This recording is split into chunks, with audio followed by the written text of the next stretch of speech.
बच्चों, आज हम आपको बीजगणितीय अवधारणा के बारे में बताएंगे। जैसे कि आपने अब तक अंकगणित आपने पढ़ी है, तो अंकगणित में संख्याओं और उन पर विभिन्न संक्रियाओं का अध्ययन हम कर चुके हैं पहली कक्षाओं में। लेकिन कई बार ऐसी समस्याएं आती हैं कि जिन्हें अंकगणित की विधियों से हम हल नहीं कर पाते हैं। तो ऐसे में हमें जो आवश्यकता होती है वो होती है बीजगणित की। तो गणित की एक शाखा है जिसका आज हम अध्ययन करेंगे, जिसे हम बीजगणित या इंग्लिश में बोलते हैं अलजेब्रा। तो यहाँ पर अलजेब्रा से जो हमारा मतलब है कि इसमें हम संख्याओं की जगह कुछ अक्षर का यूज़ करेंगे, जिसे हम अक्षर गणित बोल सकते हैं। तो बजाय अंक गणित के हम अक्षर गणित का यहाँ प्रयोग करने वाले हैं। अक्षर जैसे कि इंग्लिश के हम ले सकते हैं एक्स, वाई, जेड, या ए, बी, सी, या पी, क्यू, आर, कोई भी आप ले सकते हैं। और हिंदी के भी आप ले सकते हैं क, ख और ग, मतलब ये सब आप ले सकते हैं। लेकिन जो हम यूज़ करते हैं जनरली वो हम एक्स, वाई, जेड ही ज़्यादा यूज़ करते हैं। बल्कि अगर मुझे एक लेटर यूज़ करना है तो मैं एक्स को ही प्रेफरेंस करूँगा। तो यहाँ पर और जैसे आपने संख्याओं में आप गुणा भी कर सकते थे, भाग भी कर सकते थे, ठीक है, जोड़ घटा सब आपने किया है। ऐसे ही यहाँ पर हम अक्षरों का प्रयोग करके भी हम ये गुणा भाग आदि संक्रिया सीखेंगे। और ये बहुत उपयोगी भी है और अत्यंत रोचक भी है। मतलब आपको अगर ये आ गई ना तो समझ लीजिए कि आपको बहुत अच्छा लगने वाला है और मैथ्स से आपकी रुचि बहुत अच्छी बढ़ने वाली है। तो स्टार्ट करते हैं। जैसे अभी तक हम जो बात डील करते आ रहे थे वो संख्याओं में डील करते आ रहे थे। जैसे आप ये चित्र देखिए, पहला चित्र है। इसमें अगर मैं आपसे पूछूं कि इस टोकरी में कितने सेब हैं, तो आप बोलेंगे 1 और 2, ठीक है, 2 सेब यहाँ पर है। अगर मैं इस टोकरी की बात करूं तो आप बोलेंगे 1, 2 और ये 3, यहाँ पर 3 हो गए। ऐसे ही अगर मैं थर्ड की बात करूं तो आप 1, 2, 3, 4, 5, आपको यहाँ पे 5 सेब दिख रहे होंगे। लेकिन अगर मैं चित्र 4 की बात करूं तो यहाँ पर हालांकि कुछ दिख तो रहे हैं बहुत सारे, लेकिन कुछ संख्या मतलब फिक्स नहीं है। हम पक्के तौर पर नहीं बोल सकते कि इसमें 8 है, 10 है, 9 है, नहीं बोल पाएंगे। तो जहाँ पर हम बोलते हैं कि इसमें भाई मालूम तो नहीं है पर कुछ है, मतलब कुछ सेब है, ठीक है। जब भी आपको ये कुछ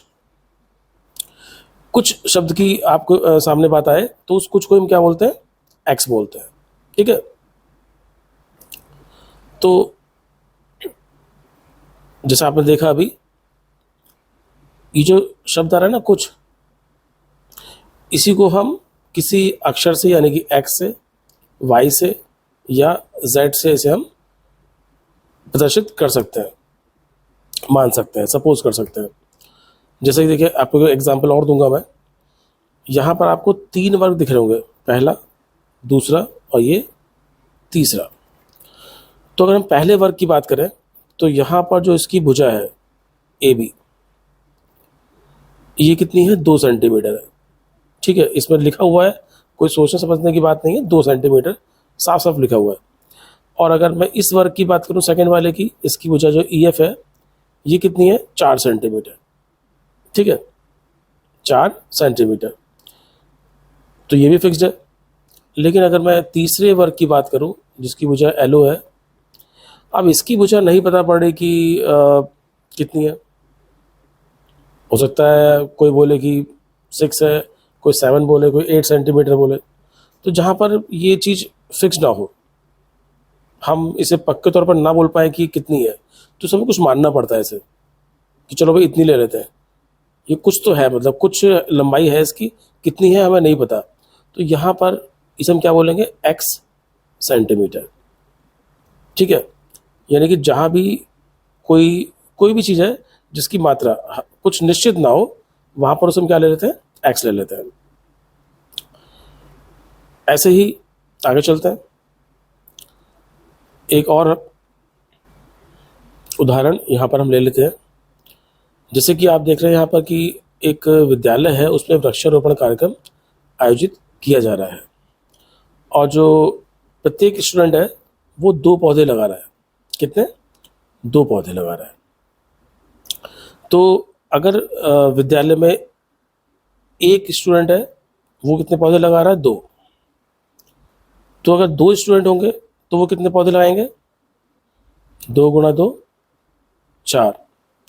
और अगर 3 स्टूडेंट होंगे तो वो कितने पौधे लगाएंगे? 2 गुणा 3 यानी कि 6 पौधे लगाएंगे। ऐसे ही अगर 4 स्टूडेंट होंगे तो 2 गुणा 4 8 पौधे लगाएंगे।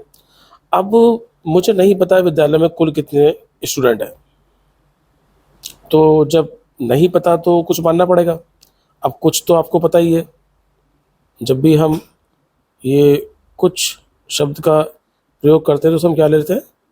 एक्स को सेम ले लेते हैं। तो अगर सपोज एक्स स्टूडेंट उस स्कूल में है तो कितने पौधे लगाएंगे? 2 गुणा एक्स यानी कि 2x।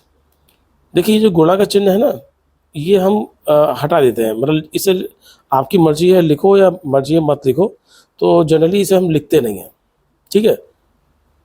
तो कभी आपको कहीं 3x लिखा मिले तो इसका मतलब है 3 गुणा x, ठीक है।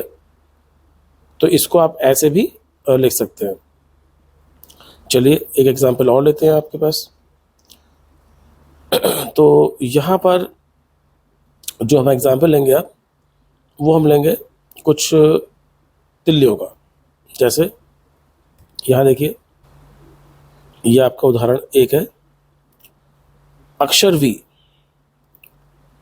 V आपको पता है कैसे बनता है, ठीक है।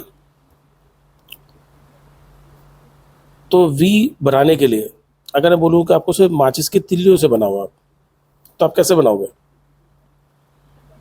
इसमें आप एक तिल्ली ऐसे रख दोगे और एक तिल्ली को आपने ऐसे रख दिया, तो कितनी तिल्लियाँ हो गई? ये 2 तिल्लियाँ हो गई आपकी। तो इसके लिए आपने 2 तिल्लियों का यूज़ किया है एक V बनाने के लिए। तो शुरू करते हैं। अगर मैं एक V बनाता हूँ तो मुझे तिल्लियों की जरूरत पड़ती है 2 गुणा 1 यानी कि 2। अगर मैं 2V बनाता हूँ तो मुझे कितनी तिल्लियाँ चाहिएंगी? 2 गुणा 2 यानी कि 4। अगर मैं 3V बनाता हूँ तो मुझे 2 गुणा 3 यानी कि 6 तिल्लियों की जरूरत पड़ती है। ऐसे ही अगर मैं कुछ तिल्लियाँ बनाता हूँ, मतलब सॉरी कुछ V बनाता हूँ, ठीक है। जब कुछ V की बात आएगी तो क्या होगा? 2 गुणा, अब कुछ को तो आपको मालूम है क्या मानते हैं आप? कुछ को आप x लेते हैं, यानी कि 2 और मल्टीप्लाई x, तो इसे हम क्या बोलेंगे? 2x। आपसे मैंने बोला था कि गुणा का चिन्ह हम हटा सकते हैं, ठीक है। तो यहाँ पर 2x आपको तिल्लियाँ चाहिए। चलिए एक ऐसे क्वेश्चन आपसे पूछ लेता हूँ। अगर मैं n बनाता हूँ तो ऐसे कुछ n बनाने के लिए मुझे कितनी तिल्लियों की जरूरत पड़ेगी? तो वही आपने तरीका दोबारा से इस्तेमाल किया कि n बनाने के लिए पहले तो आपने एक तिल्ली का यूज़ किया, फिर ये दूसरी तिल्ली और फिर ये तीसरी तिल्ली। तो 3 तिल्ली आपने यूज़ करी एक n के लिए, 3। तो कुछ n के लिए कितनी तिल्लियाँ यूज़ करेंगे आप? 3x। बस आपको उसमें क्या लगाना है? x लगाना है, ठीक है। ऐसे ही अगर मैं बोलता हूँ आपसे m में कितनी तिल्लियाँ यूज़ करेंगे आप कुछ m बनाने में? तो देखिए m बनाने में एक तिल्ली आपने यूज़ करी, फिर ये दूसरी तिल्ली यूज़ करी, फिर ये तीसरी और ये चौथी। तो आपने 4 तिल्लियाँ यहाँ पर यूज़ की हैं। तो यहाँ पर अगर मैं बोलूँ कि मुझे कुछ m बनाने हैं तो उसके लिए तिल्लियाँ कितनी यूज़ होंगी? 4 और उसके बाद x में लगा दूंगा, ठीक है। तो इस तरह से हम किसी भी लेटर के लिए हमें सवाल अगर पूछते हैं हमसे तो हम इसे सॉल्व कर सकते हैं। अब देखिए उदाहरण 2 हम आपको बताते हैं। यहाँ पर जो आपको सवाल दिया गया है, मोहिनी राधिका की छोटी बहन है। मोहिनी राधिका से 5 वर्ष छोटी है।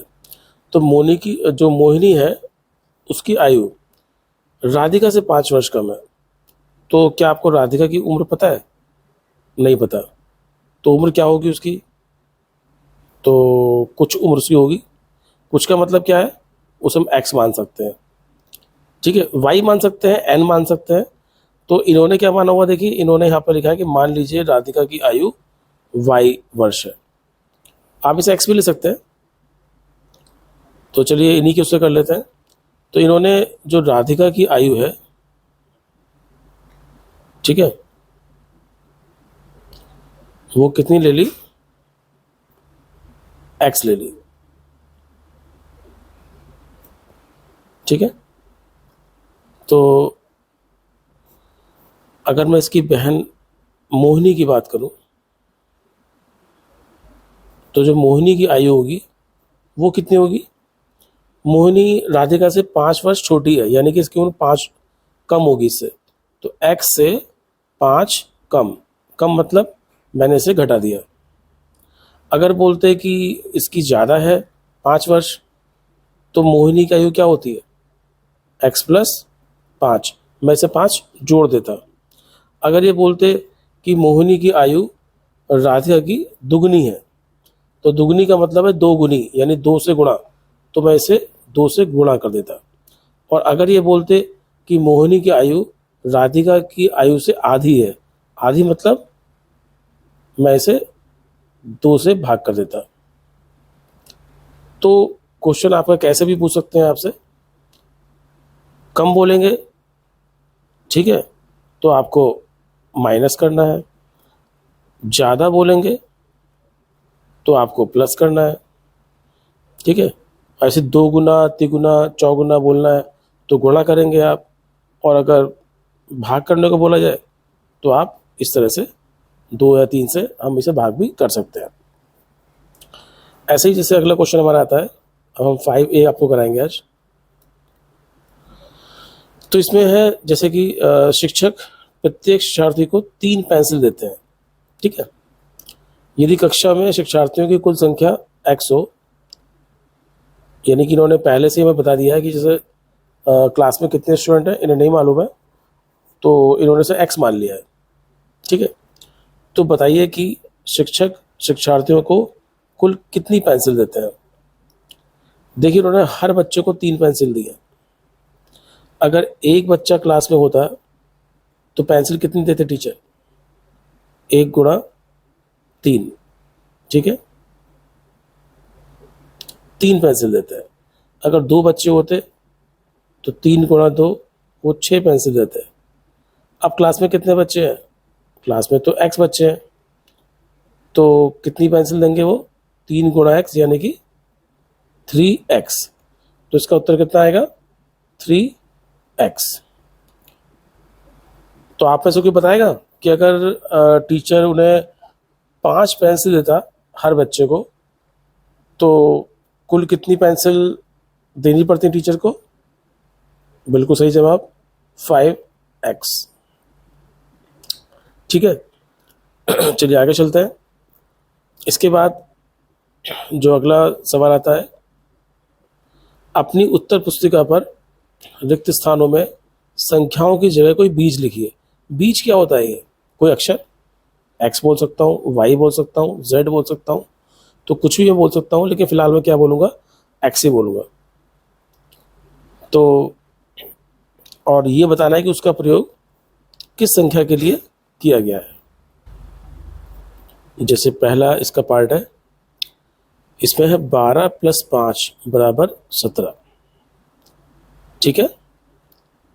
तो यहाँ पर देखो प्लस भी लिखा हुआ है, 5 भी लिखा हुआ है, बराबर का चिन्ह भी लगा हुआ है, 17 भी लिखा हुआ है। क्या नहीं लिखा हुआ है यहाँ पर?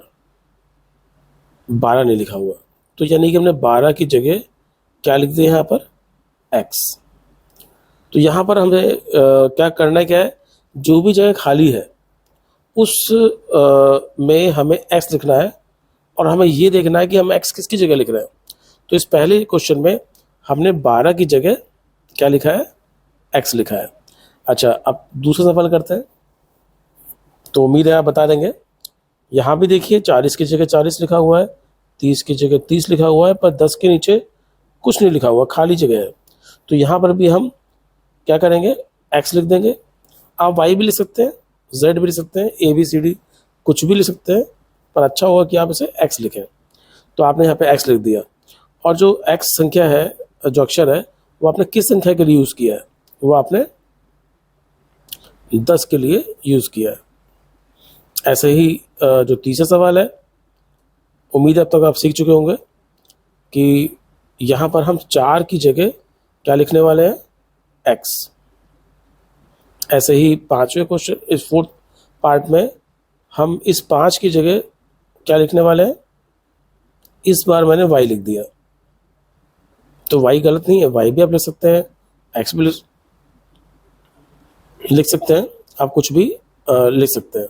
ठीक है, अगला हम सवाल करते हैं फिर तीसरा। रहीम के पास 10 रुपए थे। कितने रुपए? 10 रुपए थे। उसने रजिया को कुछ रुपए दे दिए। अब कुछ का मतलब तो आपको मालूम पड़ गया होगा अब तक। तो कुछ का मतलब उसने कितने रुपए दिए? उसने x रुपए दिए। कितने में से? 10 में से। तो क्वेश्चन ये है कि उसके पास अब कितने रुपए बचे। देखिए, स्टार्टिंग में 10 रुपए थे उसके पास, ठीक है। अगर वो 2 रुपए देता तो उसके पास कितने बचते? 10 में से 2 गए, 8 बचते। अगर 10 में से वो सपोज 4 रुपए देता तो 10 में से 4 गए, 6 बचते। लेकिन उसने क्या किया है, 10 रुपए थे और उसमें उसने x दे दिए, यानी कि 10 में से मैं x माइनस कर दूंगा। अब उसके पास कितने रुपए बचे? 10 माइनस x रुपए। इतने रुपए उसके पास बचे। ठीक है, अब अगला सवाल करते हैं। एक बगीचे में कुछ पेड़ थे। फिर से वही बात आ गई, कुछ पेड़ थे। कुछ मतलब कितने पेड़ थे? x। 50 पेड़ और लगा देने पर, यानी 50 पेड़ आपने और लगा दिए, तो पहले x थे, 50 और आ गए। और का मतलब आपने ज़्यादा, मतलब कुछ संख्या बढ़ेगी या घटेगी? भाई जब और लगाऊंगा तो बढ़ेगी। तो बढ़ने का मतलब क्या है, मैं इसे ऐड कर दूंगा। तो पहले x थे और उसमें मैंने 50 और लगा दिए। ठीक है, तो कुल कितने पेड़ हो गए? x plus 50। तो आपसे बोल रहे हैं कि ये जो पेड़ों की संख्या है वो 120 हो गई, यानी कि जो x प्लस 50 है, इसका मान कितना है? ये बराबर है 120 के। ठीक है, तो आपसे कह रहे हैं कि इस कथन को अक्षर संख्या मतलब वही x या y या z की सहायता से व्यक्त कीजिए। तो ये देखिए, हमने इसे हमने व्यक्त किया है, x प्लस 50 बराबर 120। ठीक है, ये इसका उत्तर है। अब हम पांचवा सवाल करने वाले हैं। अक्षर n और m के प्रत्येक प्रतिरूप को तिल्लियों से बनाने के लिए आवश्यक तिल्लियों की संख्या के लिए नियम ज्ञात कीजिए। ठीक है, और नियम लिखने के लिए एक चर मतलब वही जिसकी वैल्यू हमें नहीं पता होती है और बदलती रहती है, कभी कुछ कभी कुछ कभी कुछ मतलब x। तो एक चर का प्रयोग करना था, तो मैंने इसे x का प्रयोग करूंगा इसके अंदर। ठीक है, पर यहाँ पर मेरे पास 2 चीज़ें हैं, n है और m है। तो n के लिए तो मैं चर यूज़ करूंगा x और m के लिए यूज़ करूंगा y। ठीक है, आप कुछ और भी ले सकते हैं। तो मैंने x लिया और y लिया। तो जैसे आपको मैंने स्टार्टिंग में करवाया था कि v से अगर मुझे कुछ करना है, तिल्लियाँ मतलब v को तिल्लियों से बनाना है, तो कुल कितनी तिल्ली यूज़ करता हूँ मैं? 2x, क्योंकि यहाँ पे 1 और 2 तिल्ली यूज़ करा था, तो 2x बना दिया। ऐसे ही n लिखूँगा, तो मैंने बताया था आपको कि यहाँ पर हम 1, 2 और 3 तिल्लियाँ यूज़ कर रहे हैं, तो 3x। और m का भी मैंने बताया था आपको, 1 तिल्ली, 2 और ये 3 और ये 4। तो यहाँ पर जो तिल्लियाँ यूज़ होंगी वो 4। यहाँ पर मैं x न लिखकर y लिखने वाला हूँ, क्योंकि मैंने m के लिए y लिया हुआ है। ठीक है, तो यहाँ पर जो इन दोनों को बनाने के लिए हमने कितनी तिल्लियाँ यूज़ करी? एक तो n के लिए 3x और m के लिए 4y। ठीक है। अब अगर मैं कुल तीलियों की बात पूछूं आपसे कि भाई कुल कितने तीलियाँ यूज़ करी मैंने, तो 3x प्लस 4y। ठीक है। तो इस तरह से आपकी ये जो एक्सरसाइज है ये कंप्लीट होती है। उम्मीद है आपको समझ में आया हुआ। इसको बच्चों आप नोट कर लेना, जहाँ जहाँ मैंने लिखा है इसको वीडियो को स्टॉप करके आप कुछ भी अगर आपको नोट करना हो तो नोट कर लिया कीजिए बीच बीच में। ठीक है, थैंक यू। बच्चों आप जो ये यूट्यूब पे जो मेरे वीडियोस देख रहे हैं, इसमें अगर आप ध्यान से देखेंगे तो आपको लिखा मिल जाएगा ARP दीपक अग्रवाल, और उसी के सामने यहाँ पर सब्सक्राइब लिखा होगा। यहाँ पे आप इसे क्लिक कर देंगे।